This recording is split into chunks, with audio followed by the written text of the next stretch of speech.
Welcome to Wikifiends. I'm your host, Joe. I'm David. We're going to be reading you some Wikipedia articles and giving you our opinions. So we've got some interesting subjects today. I'll lead off. So the first one we have is persistence hunting.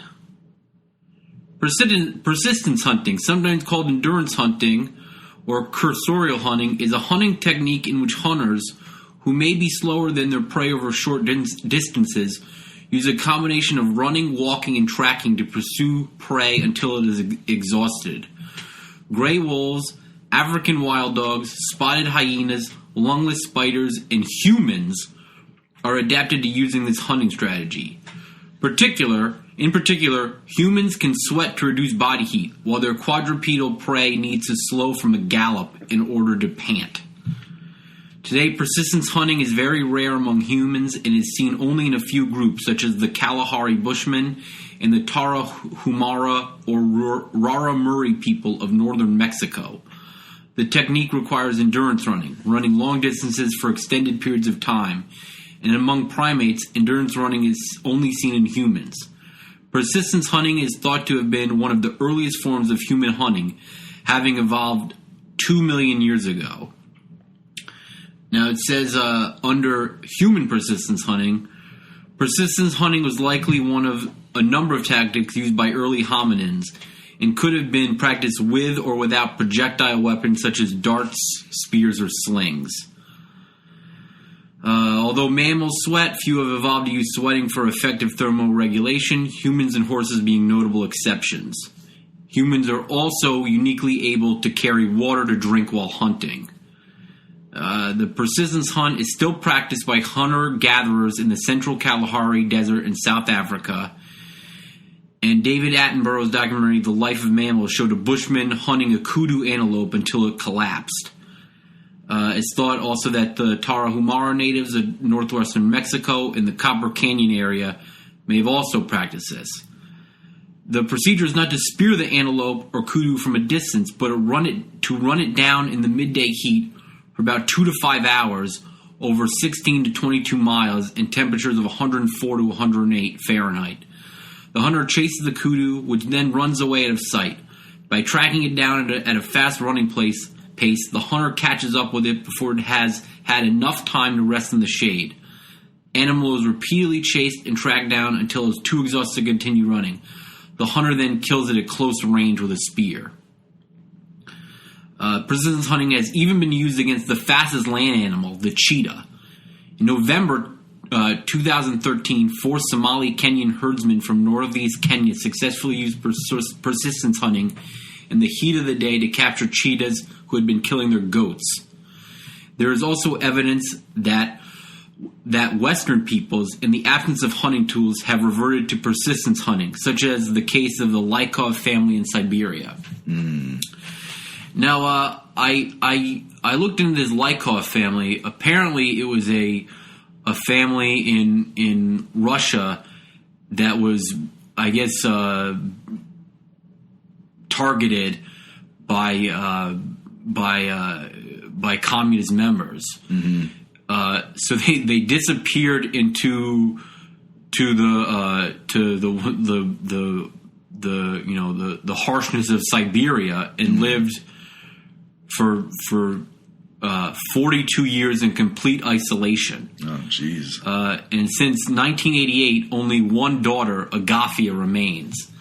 But apparently, she was up to this until in January of 2016, when she was treated for a leg injury, hospitalized in Teshtagal, and then airlifted. But she plans to return to the wilderness once emergency services are able to airlift her home. So it looks like that's kind of. I mean, I'm sure they've told them, like, you guys can come back now. Like, it's fine. Like, yeah. But they've gone native, so to speak. Yeah, I mean, that's a tangent from the persistence hunting, but I did find that interesting that it's still, you know, that it's attached to like, because it seems like it's attached to a tribe, tribes. Or this one, it's attached to, you know, like a particular, family, like a last name. Right. Which that might be like an unfair Western distinction to place interest on a, on an individual over a tribe. But, I do find that interesting. Yeah. Well, let's see. Well, yeah, it's like it was a necessity. I also like the thing about the tribesmen or the herdsmen in Somali Kenyan herdsmen doing it to a cheetah that killed their goats. I see. Yeah. I didn't even hear that. I knew that they did it to cheetahs, so I didn't realize it was retribution. And it was in 2013. So I mean, this is still going on.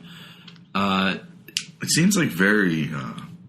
Like it's almost like an exercise program. It's like you're fucking keeping pace with an animal. I mean, it's essentially like marathon running, right? Tracking, and then hunting. So it's pretty like,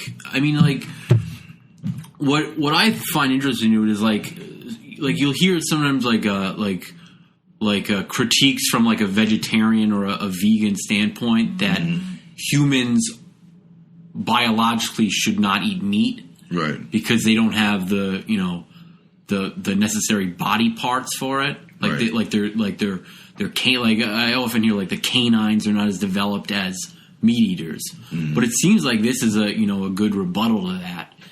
If you were so looking to debate a vegetarian. Right. That if you could do it like this. It seems like humans are uniquely among mammals, it's either humans or horses are the only ones that are able to regulate their body temperature through sweating. Right, we're made to chase things down. But with the cheetah, don't you think it's kind of like it's funny to be like, we'll show you for killing our goats, Like you thought you could outrun us. Well, it's like, they're big, dangerous like cats. Like I guess if a group of guys though, they're gonna run away from that. It's funny to just like even on like the cheetah's level, it's like a cheetah doesn't understand a gun necessarily, right? But they understand a guy like running at them, like watching them for hours and hours and hours, stalking. It's kind of there's kind of like a poeticness to it. It is. It's very. There is something very beautiful about it. Yeah. Well, it's just like these guys are just going to kill me the second, like, I, get too tired. I mean, like, poor cheetah, but also it's pretty cool. No, I mean, it makes sense, like, if you can't have them killing your livestock and shit, it's like a nuisance. No, it definitely, I mean, I don't mean to make light of the plight of these herdsmen, but... Right. Hopefully they ate the cheetah also to, skin. Oh, yeah, they could probably sell that. I wouldn't mind... getting a nice cheetah skin jacket. A nice cheetah suit. Yeah. So what do you have? I have a couple. Let me see. Well, I'll start with your first one. All right, I'll do this one. The separate system. The separate system is a form of prison management based on the principle of keeping prisoners in solitary confinement. When first introduced in the early 19th century, the objective of such a prison or penitentiary was that of penance by the prisoners through silent reflection upon their crimes and behavior. As much of prison security, more commonly, however, the term separate system is used to refer to a specific type of prison architecture built to support such a system. So like specifically prisons in which each person has a cell? Yes, right there. It's like an individual cell. It's about like silent reflection. It's like monk-ish. It's influenced by that. Designers of these penal institutions drew heavily on monastic solitary confinement to both destroy the identity of the inmate and thus make him easier to control and to crush the criminal subculture that flourished in densely populated prisons. So there's kind of a dual benefit, you know what I mean? Like, easier to control, gangs don't start. Yeah. Well, it seems like it's. I don't know what it's like in a lot of countries. It seems like it's fairly common in the U.S. Although I guess there's like also like common areas, or maybe the cells are like 2 people in a cell. Yeah, well, I mean that's the thing is it's very uneconomic. The separate system, it seems like. Yeah. Like if you've got 1 million inmates, you don't have time to kind of do this whole crazy thing where you destroy their past and identity, making them feel like, alone and shit. Like it's too big of a burden on the taxpayer. Yeah, absolutely. To like make this crazy like solitary. No, it's not good. I mean, I could see almost like it's kind of. Well, it's kind of like solitary confinement. I mean, but it's perpetual for everyone, right? Yeah, right. Perpetual, total solitary confinement. It's a very different way of like looking at like what incarceration is. It seems like. Well, I know there's like a movement now to like get rid of all solitary confinement as being cruel and unusual. I'd be curious to know more about that. Well, because it's like it goes against like the human nature of man, right, as like a social animal. Well, it seems like it's real easier. It's easier to be abusive. And also, I think people will just start to go crazy if they're isolated for too long. So I think that's a big part of it also. It's strange. Well, yeah, it would suck. But prison, at least in America, seems really, really horrible. Yeah, it's kind of like it's a damned if you do, damned if you don't. I mean, it seems like with these things, like because you either let everybody hang out together and you get gangs and drug use and violence and all that kind of stuff, or you keep them separate and it's just like costs a lot more. People are going nuts a lot more, and there's probably more abuse. Yeah, abuse is easier to get away with or something. It doesn't seem like it really gets away, solves abuse issues. Yeah. Does it say where this is most prevalent? Well, let me see. The first prison built according to the separate system was the Eastern State Penitentiary in 1829 in Philadelphia. Mm-hmm. Its design is later copied by more than 300 prisons worldwide. Its revolutionary system of incarceration dubbed the Pennsylvania system or separate system originated from the encouraged separation of inmates, blah, blah, blah, blah. Common features of a separate system prison. It says just, I guess, Pennsylvania and then a couple others. Okay, is it still in use? Yeah. The Eastern State. You're looking at Pennsylvania. The ESP is a former American prison. Notorious criminals such as Willie Sutton and Al Capone were held inside. It looks like they closed it down. But they closed down that first one, but are other ones still? Does it say if... Does it, like, under the system, does it say, like, was a method or is a method?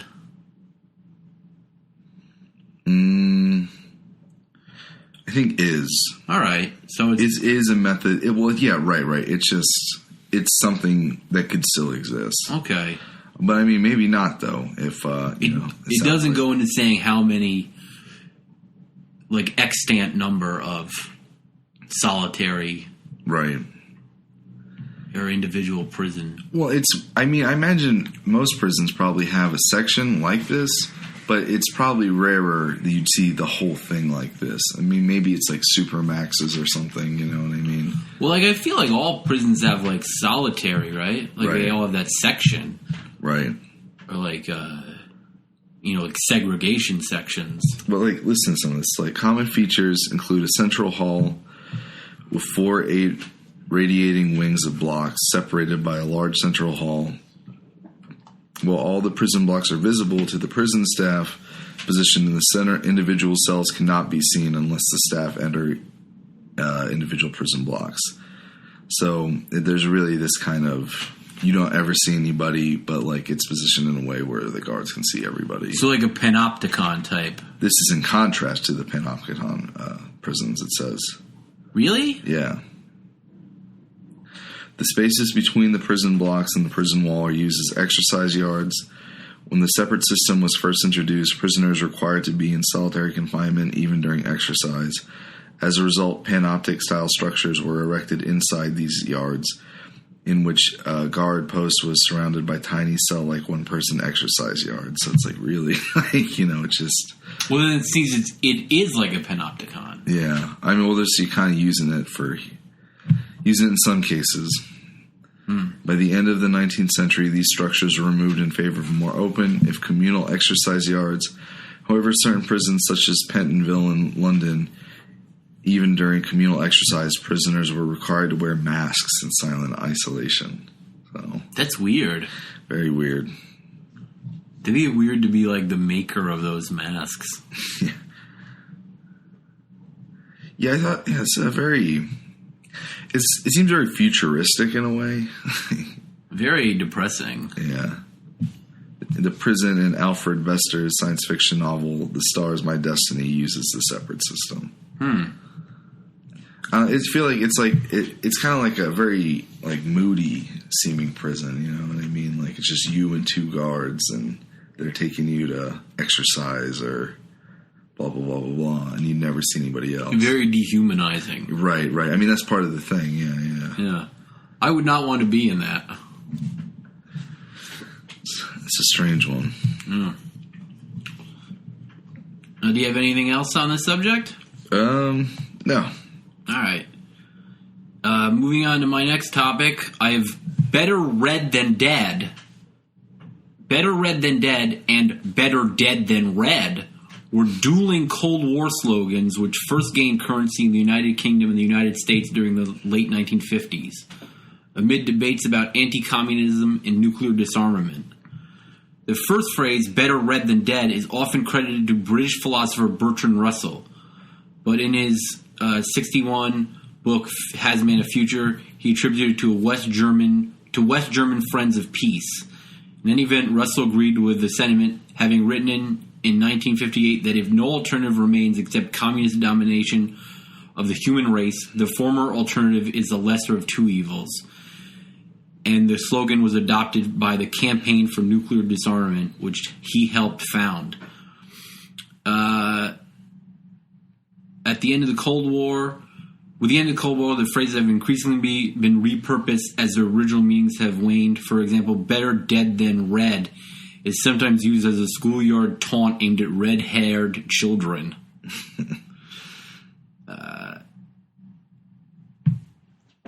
I think it's kind of like I'm more familiar than the Better Dead Than Red. Mm-hmm. Although I think that was used in Fallout, the Liberty Prime mission. Mm-hmm. That's what the Liberty Prime says. I've only heard that phrase in the commie context more. In the what? Like the commie, like Better Dead Than Red. Yeah, that's what... Yeah. I mean, that's what it was in the Fallout thing. It was a robot designed to kill communists. I can totally see the jump to schoolyard kids using it to bully gingers, but I feel like I associate it more with...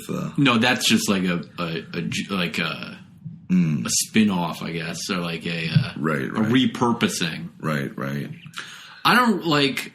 I think the Better Red Than Dead... That's like self-explanatory. I think the Better Dead Than Red, it could mean it could either mean it's better to die fighting than to live under communism, or it could mean it's better that those communists are dead than remain red communists. Right. Yeah. Well, it's better. It's self-reflected and outwardly reflected. Yeah. Well, it's death is better than redness. Yeah. But it's kind of like it's better to die on your feet than to live on your knees. Yeah. Which is heard in a lot of anti-government sort of right movements, which I'm not in disagreement with. Right. But I would say the better they're dead. Mm-hmm. Sort of makes more sense because it's like in the first instance it's kind of like a simple no, like a child rather be dead. Yeah, no, But like the Bertrand Russell thing, the better read than dead, it's like that's such a load of bullshit because you could say that about anything and it doesn't validate, like a rhyme doesn't validate a position, like he could have like, how would people feel if he went like, oh, better to be a Nazi than a dead person, it's like, yeah. Well, that like, I'm sure, like I can't say I'm sure, but like, do you think he would have espoused that belief that it would be better to live under Nazism than to be dead? Or better a kraut than nout, or anything. Good rhyme. Better a Nazi than not seeing. Yeah, better Nazi than tot, which is German for dead. Well, yeah, I get what he's trying to do. He's just trying to play with it, but yeah, but then you could say it about anything. It's well, like better alive than dead. Yeah, like would it be better? Oh, it's better to be a child molester than to be a dead person. It's like sliding scale. Yeah, it's like he would already have to have sentiments that agreed with communism, right? To espouse that belief, because he wouldn't. I don't think someone who was pro that stance would agree with. Like, oh, better to live under Hitler, Yeah. Like, I'm red, you're dead. Well, I don't know what that means. Or I'm trying to think of a better way to do it. I know what you mean, though. Like, it makes... You're going to be seeing red. You're going to be seeing red when you're dead. Now, it makes more sense and it's more punchier, better dead than red. I think the original... Well, better red than dead also sounds like you're giving up. Where the better dead than red is more defiant. Yeah, I can see that too. Yeah. I used to believe better dead than red, but shit, now I'm like better red than dead. Yeah. Admittedly, I do not like Bertrand Russell, so right. I'm predisposed to disagree with him, I guess. I actually do kind of like the pragmatism of that. It's like, well, it's better than being dead, I guess. Yeah. But you can say that about anything, It's true. It's true. It's better to live in a box and have shit piled on you for every day for your life than to be dead.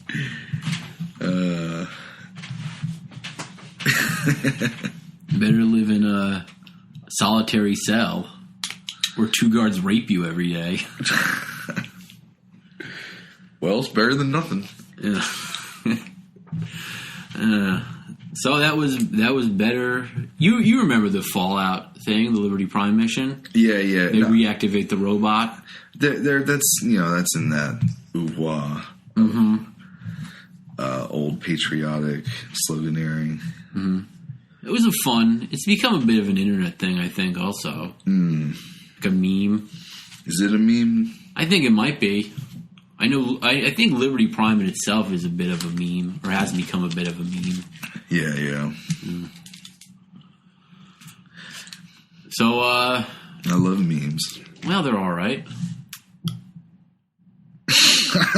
Alright, you want to go to my next one? Yeah, sure, I don't care. The Comprachicos is a compound Spanish neologism meaning child buyers. Oh, shit. Which was coined by Victor Hugo in his novel The Man Who Laughs. It refers to various groups in folklore who are said to change the physical appearance of human beings by manipulating growing children in a way similar to the horticultural method of bonsai, that is, deliberate mutilation. The most common method said to be used in this practice included stunning children's growth by physical restraint, muzzling their faces to deform them, slitting their eyes, dislocating their joints, and malforming their bones. The resulting dwarfed and deformed humans made their living as mountebanks or sold to lords and ladies to be used as pages or court fools. So kind of like the court dwarf thing. I got it through the court dwarf thing. They said that it was some dwarfs were made. Oh, God. And I was like, geez, what the fuck's that mean? And then I looked into it. It's crazy, right? Like, that's horrible. I mean, it's kind of a little unsubstantiated, I think. Oh, yeah, it says it was a legendary thing, right? Right. Well, yeah. Victor Hugo's novel, The Man Who Laughs, is the story of a young aristocrat kidnapped and disfigured by his captors to display a permanent malicious grin. At the beginning of the book, Hugo provides a description of the Comprachicos. The Comprachicos worked on a man as the Chinese work on trees. A fantastic, stunted thing left their hands. It was ridiculous and wonderful. They could touch up a little being with such skill that its father could not have recognized it. Sometimes they left the spine straight and remade the face. Children destined for tumblers had their joints dislocated in a masterly manner. Thus gymnasts were made. Not only did the Comprachicos take away his face from the child, they also take away his memory. At least they took away all they could of it. The child had no consciousness of the mutilation to which he had been subjected. Of burnings by sulfur and incisions by iron, he remembered nothing. The Comprachicos deadened the little patient by means of a stupefying powder, which was thought to be magical and which suppressed all pain. So it's really this kind of just fucking horrific. Are there historical incidences of it? I mean, not the magical stuff, but right, or possibly the magical stuff. Mm-hmm. It sounds like a Game of Thrones type. Yeah. Artificial dwarfs. Ugh. Formed by anointing babies' spines with the grease of bats, moles, and dormice, using drugs such as dwarf elder, knotgrass, and daisy juice. Dwarf elder? The concept was known to Shakespeare, as Beatrice K. Otto pointed out, quoting Midsummer's Night Dream, "Get gone, you dwarf, you minimus, of hindering not grass made." So not grass was one of the things they would use to artificial dwarfing. So it's kind of like, I guess it's kind of like an urban legend that's like a pretty old one. So it didn't happen. Let me see. But you said it linked under the court dwarf.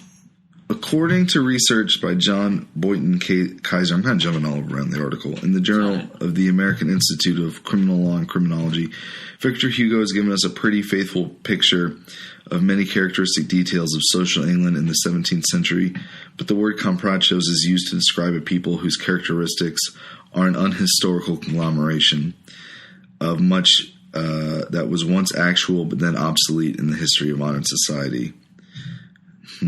So much of that seems unimaginable today, may have authentic roots in common practices in the 17th century. God. Maybe it is. So it could have been older, based on some things that did happen. Well, I mean, there's foot binding. You know, like the term comprachos is very uncommonly used in modern English, except for in reference or allusion to antiquated folklore. But similar stories do exist in the English-speaking world. For instance, a tale circulating, at least in the 1980s, tells of a Japanese bride who disappears during her honeymoon in Europe. Years later, her husband discovers she has been abducted, mutilated, and forced to work in a freak show. Well, I know that's an urban legend, right? Yeah, I mean, it says 80s, a tale circulating, so... Yeah, I've read that in several, like... I have one of those Paradox Press big book of, like, urban legends. Right. And I think I read it in a Jan Harold Brunvard, urban legend compendium. Mm-hmm. Yeah. No, I could see. I mean, it's kind of like... It's the same basic idea, just turned into a freak. Comprachico has been adopted as a pejorative term used for individuals and entities who manipulate the minds and attitudes of children in a way that will permanently distort their beliefs or worldview. 12th century philosopher Ayn Rand referred to educators of the time as the Comprachicos of the mind in her article, The Comprachicos. Did you say Ayn Rand? Yeah. Wouldn't it be 20th century? Yeah, 20th. I said 12th, I think. Yeah. 12th century philosopher Ayn Rand. Ayn Rand. Yeah. Her criticism was targeted especially towards educational progressivists, but also grade school and high school teachers. Yeah. That's what I kind of thought it would have, like it would be used in a political sense. Yeah. You know, as a pejorative for someone the user disagreed with, I guess. Yeah, such a horrific thing. Yeah. But she wasn't implying that they literally did this. No, it was their minds. Stunting their minds. They've made them more susceptible to progressivism. Altruism. Yeah. All right. I thought that one was pretty ridiculous. No, that is good, and it's very... You've got a lot of horrific ones. Yeah, I found actually I have even more. But yeah, that's all I got for that one. All right. Well, you want to do two more short ones? One more short one each? Sure. All right, and then we can play another game if you want. Yeah. All right. I think you'll like this one. It's called Drzymała's Wagon. Drzymała's Wagon was a house on wheels built by Michael Drzymała as a protest against Imperial Germany's policy of Germanization in its Polish territories. In 1886, by resolution of the Prussian Landtag, a settlement commission had been established to encourage German settlement in the province of Posen and West Prussia. The commission was empowered to purchase vacant property of the Polish Zlotcha and sell it to approved German applicants. The Prussian government regarded this as a measure designed to counteract the German flight from the east and reduce the number of Poles who were migrating to the area in hundreds of thousands looking for work. In the Polish eyes, the establishment of the commission was an aggressive measure designed to drive Poles from their land. While the campaign against Polish ownership largely missed its aim, it produced a strong opposition with its own hero, Drzymała. In 1904, he purchased a plot of land in Podgradowicz, today Drzymała, in the Posen district of Bomst, but found that the newly implemented Prussian Führerstattengesetz furnace law enabled local officials to deny him as a Pole the permission to build a permanent dwelling with an oven on his land. The law considered any place of stay a house if it stayed in one place for more than 24 hours. To get around the rule, he set himself up in a former circus caravan and for several years tenaciously defied in the courts all attempts to remove him. Each day, Drzymała moved the wagon a short distance, thereby exploiting the loophole and avoiding any legal penalties until 1909. He was able to buy an existent farmhouse nearby. So he was a roving squatter in a circus caravan? In a decommissioned circus wagon. So each day for 5 years, he moved his house a little bit. Right. So that they have to make a new complaint. So they couldn't do anything. Mm-hmm. And because it seemed like they were going by a real, letter of the law thing. It did not remain stationary. Yeah, it moved every day, so it wasn't under legal definition a house. It looks like they tried to bring him to court, but he was going by the law. I mean, that's pretty cool to be it's a vehicle in motion. Moves half an inch every day. Yeah, well, you probably have to move it more than half an inch, but probably several feet would be enough, I would imagine. I mean, if he was in front of your business, he'd be in front of your business for a week at least, or something. Well, no, it seems like he bought the plot of land, but they wouldn't let him build a house. Oh, so he just wheeled it around the plot of land. He just would move it around his land. That's so fucking ridiculous. It's a big waste of time and resources. But it seems like this guy's he would be a hero. I would consider him a hero because I don't know if I consider him a hero. I would, because it's a non-violent solution and it's a True. Self-determination thing. True. And he's regarded as a hero. And you could tell because, it looks like they renamed the city after him. What? That was the greatest thing ever done there. This guy wheeled this shit around his house. Yeah, it was Podgradowicz, but today it's Drzymała. Oh my And his God. name's Michael Drzymała. That's ridiculous. Yeah, no, I'm pro this guy. I mean, it would be good if he had done something, he was able to do something more, Substantial. Well, if he didn't have to waste his time doing this shit, what else could he have accomplished? You probably put a lot of thought into that. He's like, you wanted to fuck with him back. Yeah, no, it's pretty funny. Right. Like I love the petty like petty justice seeking, Yeah, definitely. But he wasn't it wasn't like a nuisance lawsuit. It's like he was defying a court to get a house, his own, which he should have had the right to build. Yeah, so what was the whole deal with that? Like, why wouldn't they give him? They wouldn't give him a thing because he was Polish. Oh, it wasn't okay. It was you had to get you had to get a permit or permission to build a house, and they were only giving it to German people. I see. So it's like he owned this land, but he couldn't even do anything with it. He bought the land, but they wouldn't let him build on it. Right. Which is, it's pretty bad.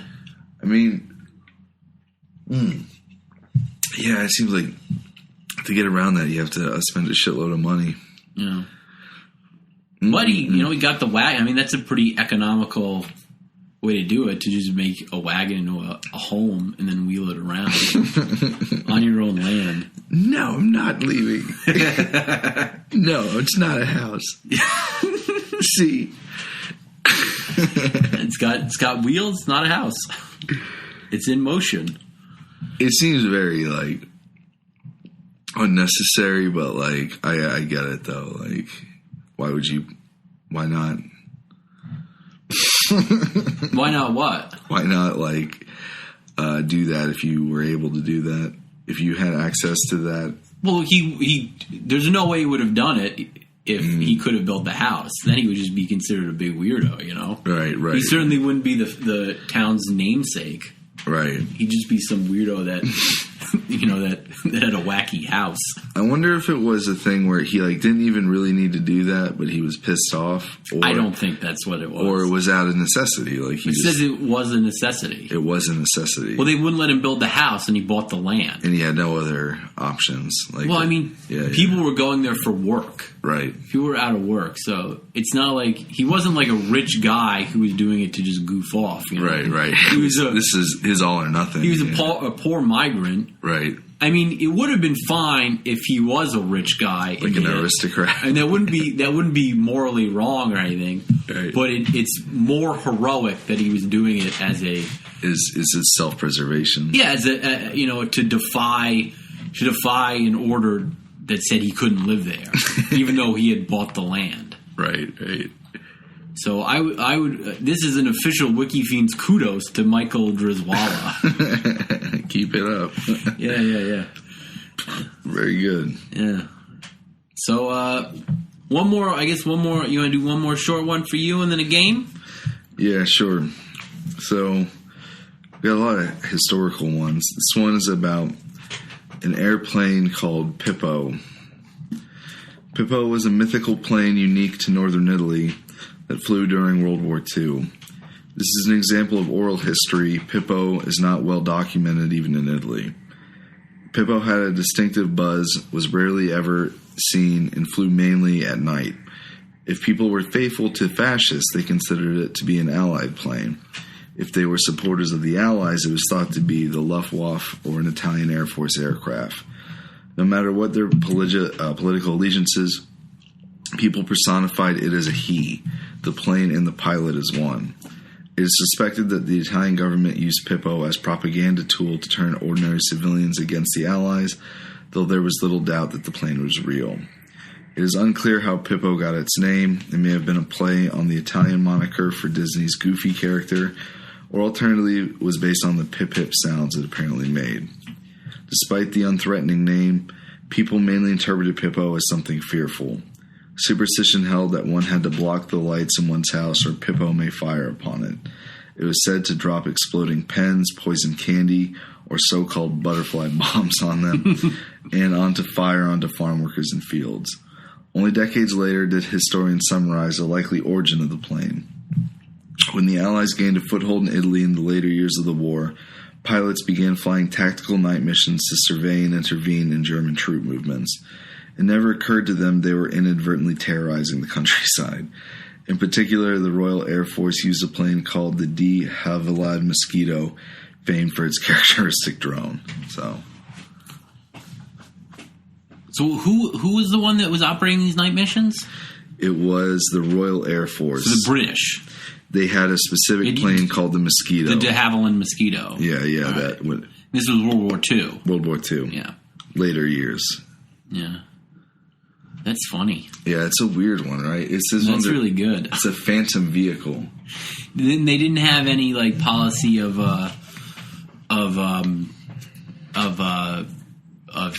trying to propagate it with like fake planes or any fake imagery. Maybe. I mean, it was a very like regional thing, I think. Not enough to probably warrant too much. Mm-hmm. It was just like countryside. Mm. All right, well, it sounds pretty good. So we've got another gay game. Who's gay? We should get a sound effect. Who's gay? Boing. All right, so I'm going to be working from the ends, and this is I'm going to be reading from Wikipedia's list of gay, lesbian, or bisexual people. So Dave's going to have to guess whether the person is straight, gay, or bi. I'm great at this. Yeah, you're pretty good. You've had a good track record. The first one I have up is Russian ballet dancer Vaslav Nijinsky. Okay, I don't know who this is. So he's like a very famous ballet dancer. Okay. Like that's like a thing. Like he's like mentioned a lot in media. Mm-hmm. Like, oh, what do you think you are, Nijinsky? Okay. I'm sure it's been mentioned on like a Simpsons. I'm gonna say you say he's Russian. Russian. I'm gonna say straight. He is bi. Oh, he's bi. Yeah, died in 1950. The age of 61. All right. The next one we have up is Graham Nash. Who is that? He was from the band The Hollies and also Crosby, Stills, Nash & Young. That's another one. Shit. If it helps, he's from England. Graham Nash. There's that talk show host who is gay, who's also Graham Norton, I think. So I'm getting them confused with him. Mm-hmm. Well, just because you have similar names doesn't mean you're gay or not. I'm gonna say bi. Ooh, he's straight. Oh, he's straight? Yeah. Fucking up this time. The next one is Cynthia Nixon. Oh, the actress from Sex and the City? That is correct. Lesbian? Ooh, she's bi. She's bi? God, these bis are fucking me up. 0 for 3 so far. Oh, I'm doing terrible this one. All right. And the last one is Kathy Najimy. Who? Kathy Najimy. She was in Sister Act and Hocus Pocus, and she played Peggy on King of the Hill. I do know who that is. I know you know King of the Hill, so I do know King of the Hill. I've looked up her before. Fuck. I would say lesbian. She is bi. Fuck. 0 for 4. Track record derailed. You blue ball me on these bis. It's just fucking. I don't know. Mixed signals. Yeah, well, rats to that. I was surprised about Kathy Najimy. I didn't really think of her in any sexual context, but yeah. It is weird to think, like, because for it to be on the list, they would have had to have revealed it. Yeah. So, American actor she's listed under. All right. So, did terrible that one. Well, always next time. Can't win them all. Okay, for our next game, it's going to be a suffix game, and I'm going to read off various forms of phillias, sexual fascinations with different suffixes, and Joe's going to try to guess what it is. Gotcha. Let's start with macrophilia. Macro, that's like overall. So is that attraction to everything? Incorrect. Macrophilia is a fascination or sexual fantasy involving giants. All right, that's good. Most commonly expressed as giantesses, female giants. Yeah, I'm not really into that. All right, the next one.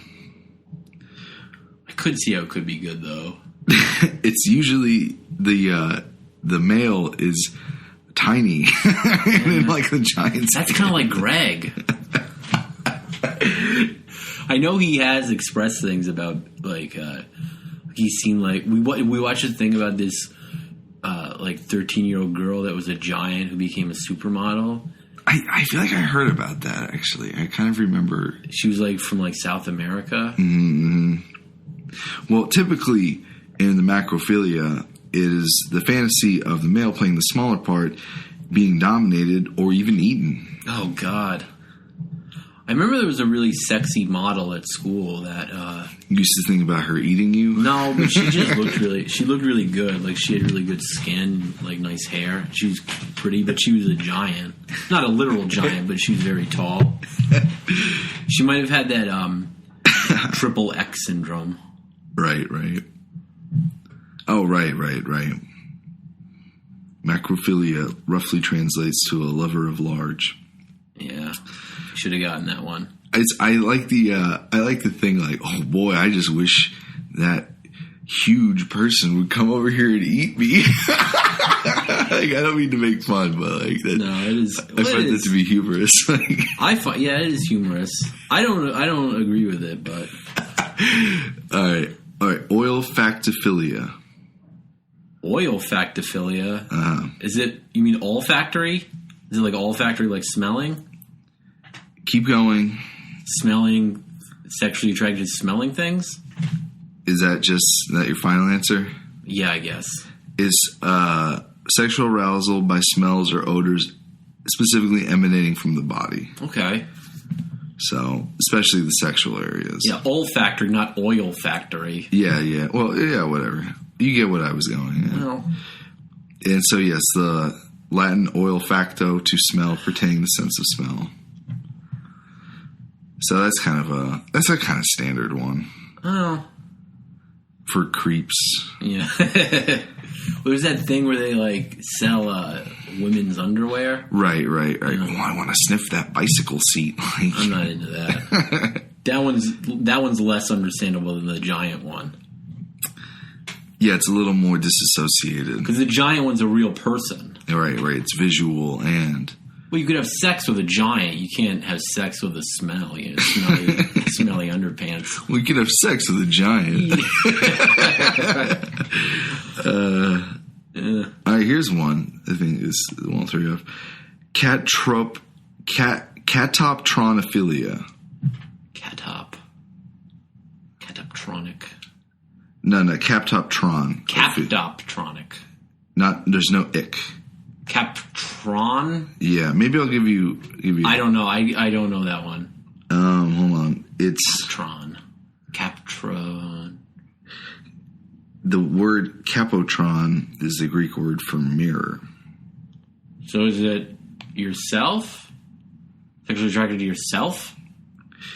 No, it's activities for involving mirrors, such as having sex in front of a mirror, masturbating in front of mirrors, enacting other paraphilias in front of a mirror, etc., etc., etc. I guess that's a thing, like the mirrored ceilings. Yes. This is kind of like not that bizarre. Well, it doesn't seem like it's that. Yeah, it doesn't seem like as an out there thing. But I guess if it's like the only thing you're into, then that's weird. Well, it is it's been used in American Psycho with Philip Bateman. Patrick Bateman. R&B Jason Bateman. R&B singer Neo included a song on his debut album entitled Mirror, describing the fetish. Enacting catotronic phallic fantasies may involve constructing environments for erotic activity in which one is completely surrounded by mirrors, sometimes even on the ceiling. Mm-hmm. A person who is captronic philic may put mirrors all over their house so they can have sex in any room. Mm. So just remember that next time you see mirrors all over someone's house. Yeah, I'm not too into that one. So far, the giant one seems like the best. That's the hottest. Let me see. All right, the next one is Salirophilia. Salirophilia? Saliro. Saliro. Saliro? Right. Solirophilia? It's related to mesophilia. Or miso. Oh, is it like dirt? Close. That is miso. Because like miso is like mesothelioma. Right. Okay. Mesothelioma refers to soiled, dirty material or people. Uh-huh. Dirt, soiled underwear, feces, vomit, kind of all the gross shit. Like it's under. If you're one of those things, you're this as well. It's derived from this or something. And the seriophilia is a sexual fetish that involves erotic pleasure from soiling or disheveling the object of one's desire. God.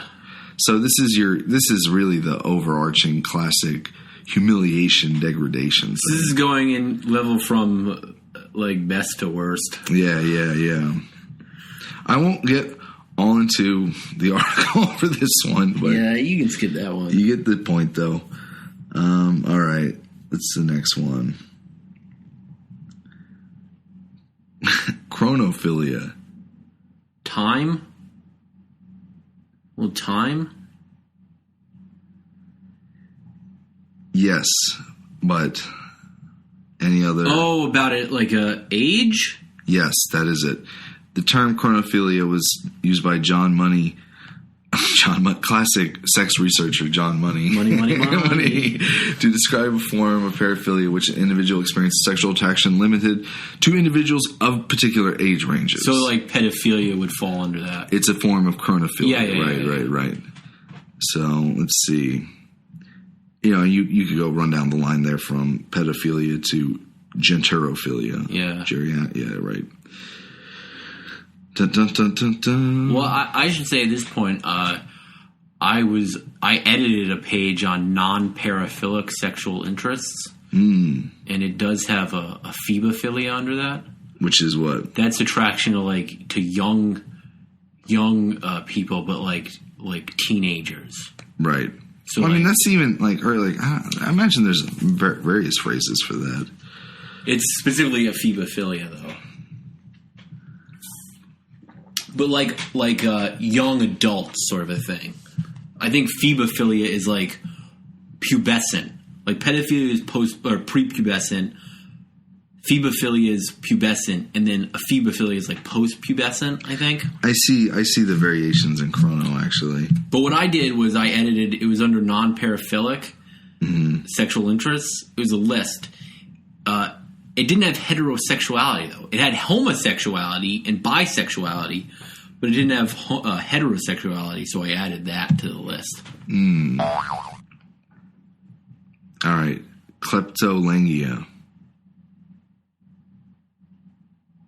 Klepto's stealing. So just arousal from stealing? Correct. All right. Or sexual arousal by the act of theft. Hot. I love to snatch. All right, that's like a wordplay.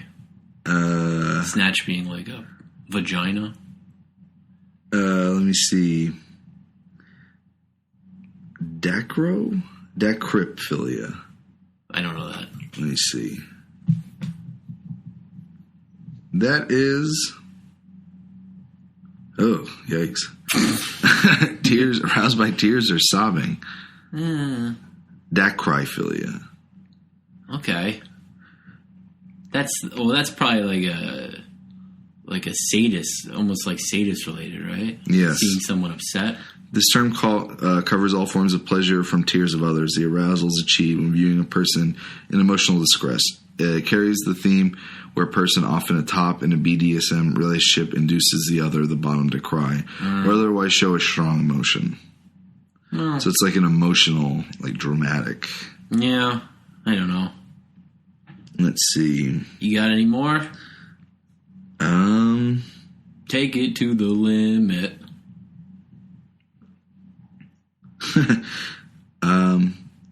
Proctophilia. Is it something to do with butts? Procto is hot. like... You're getting... I'm not going to say yes. I'm going to say hot. With putting a finger in a butt? Is that your final answer? Examine... Yeah, I guess. Wrong. Fart fetishes. Okay. Flatulence fetishism. I know, like, I think pygophilia is butts. Because pygoscopia is, like, looking at butts. It's a little distracting. The procto makes you think it's directly a buttocks, but... Well, farts come out of butts. Oh, man. Does it say that there? Does it back me up on that? I'll have to fucking check that. Yeah. All right, here's a weird one. Formicophilia. Formica is like a fake wood. Or Formico. Formico. Hold on, maybe I can give you a hint in this one. All right. Formica is Latin for ant. Really? Yes. I don't know. It's something about bugs? Is that, well, it's just bugs? You want to take a guess? No, just tell me what it is. It's a form of zoophilia. It's the sexual interest in being crawled on or nibbled on insects such as ants or other small creatures. That's gross. Oh. We're doing a lot of kink shaming. I think the giant one's the best one. Well, that's a classic one. Yeah. I guess the age one's okay if it's not kids. Right. Well, I mean, it's kind of, it's just an overarching thing. Yeah. Some of these are so weird, though. Like, pictophilia. Is that pictures? Pornography addiction. All right. That's a paraphilia? Well, I guess if it's an addiction. Yeah. Yeah. Bonerphilia. Yeah. Yeah. That's pretty fun. Yeah, some weird ones. Oh. Some weird ones. All right, you got any more good ones, or should we wrap it up? Let me see if I got one more good one. All right. Breastophilia. Yeah, just like... Beautophilia, where you're attracted to beautiful women. Attractophilia. Yeah, that'd be good. I'm attracted to people. I find it attractive. That's one of the things in the non-paraphilic. Oh, just like attractive, romantic. Like attracted to, like willing to have sex, I think is the thing. Mm-hmm. Let me see if I can. Yeah, list of alloerotic is sexual attraction to others.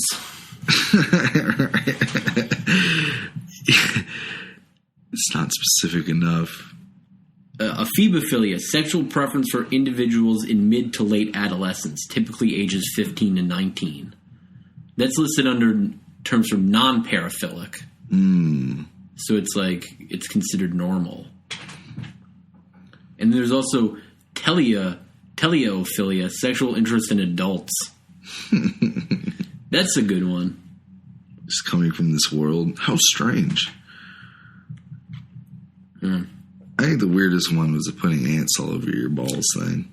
Well, I think you just revealed something about yourself. No, I'm saying that it said that you put small insects on your genitals. I thought it said bodies.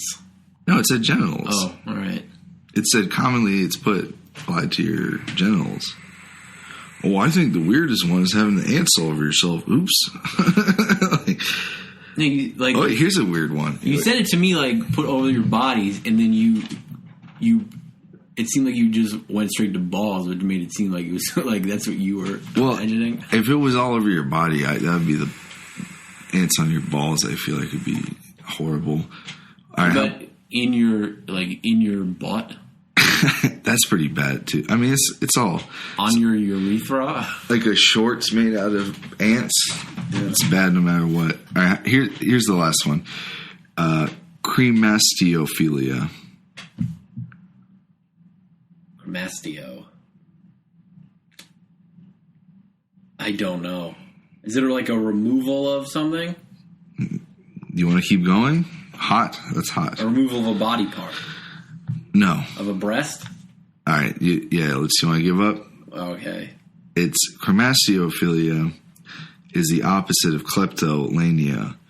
This is a paraphilia where sexual arousal is obtained from being robbed, held up, or alternatively charged for sexual services. Okay. So that's kind of like that thing that that those cash queens where they like the webcams where they like make fun of you for giving them money while you masturbate. I mean, that seems like that's humiliation. Like this is I can see how this is related, Yeah, I though. guess. Yeah. This is like You're like losing money. right.